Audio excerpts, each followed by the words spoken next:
Hi class, and welcome to lesson 8. We are just powering through these weeks. Another great lesson ahead of you here. This week in life skills, we are going to be focusing and learning about interest and loans and savings. This is kind of our first segue into the personal finance portion of the class. I really think you're going to like this section.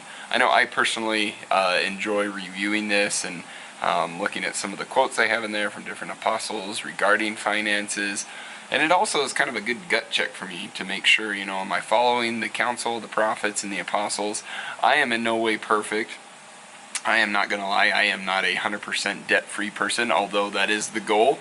And, that's something my wife and I are working towards, but I am not there yet. So I am not perfect, and I think that's one of the main reasons I love this type of topic, right? Because every time we talk about it in this class and in other classes that I've taught before, it's a good reminder for myself. So the subject is, you're going to see there's a lot of content in the life skills. In the previous weeks, the life skills portion usually is a little bit lighter, and then it's a little more focused on the English and the math. This week, the life skills is actually a pretty in-depth portion of the work, and on the reverse end, good news, the math is a little bit lighter. So but yeah, we'll be talking about debt.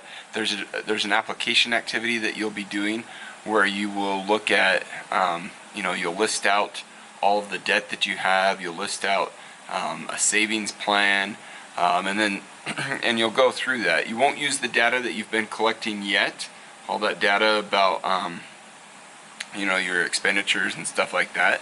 That, I believe, is coming in week 9. But yeah, you'll be doing some finance stuff, which is fun.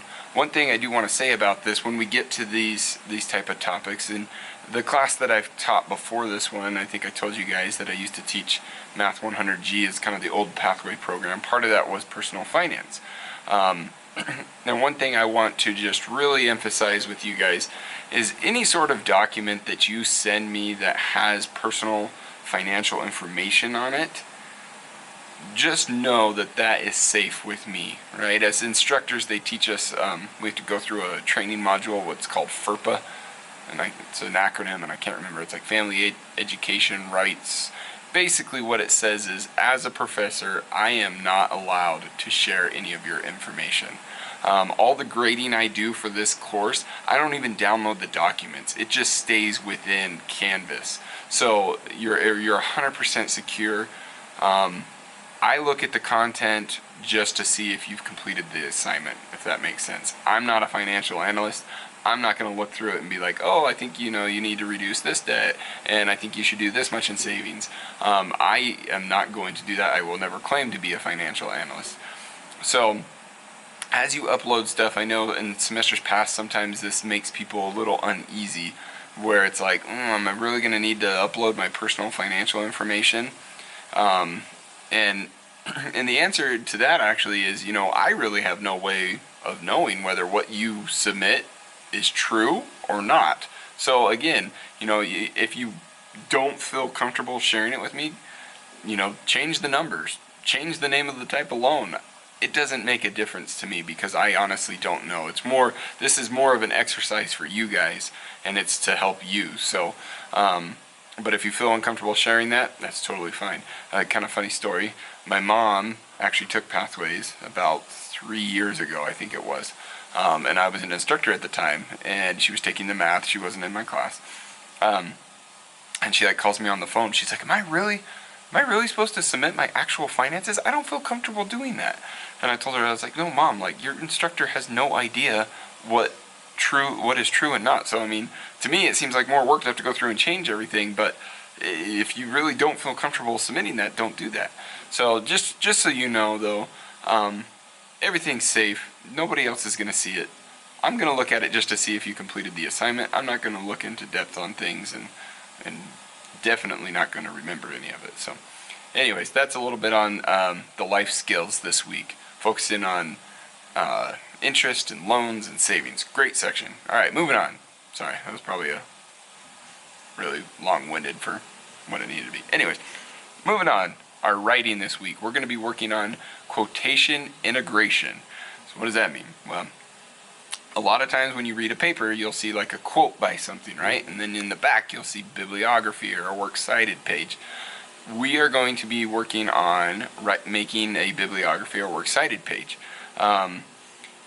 When it comes to citing sources in a paper, there is so many ways to do it. I mean, if you read multiple journal articles and different, and it almost seems to like go with the field, like, you know, like I'm a mechanical engineer. All the journal articles that I wrote, or that I wrote and that I would read, and the way we would do works cited is we would just like do a number, right? We would, and it wasn't even like directly quoting something, right? It was maybe an idea from a journal, and I would put a number, and then that number would be in the in the works cited, and that's how, you know, you could see where I got the information from.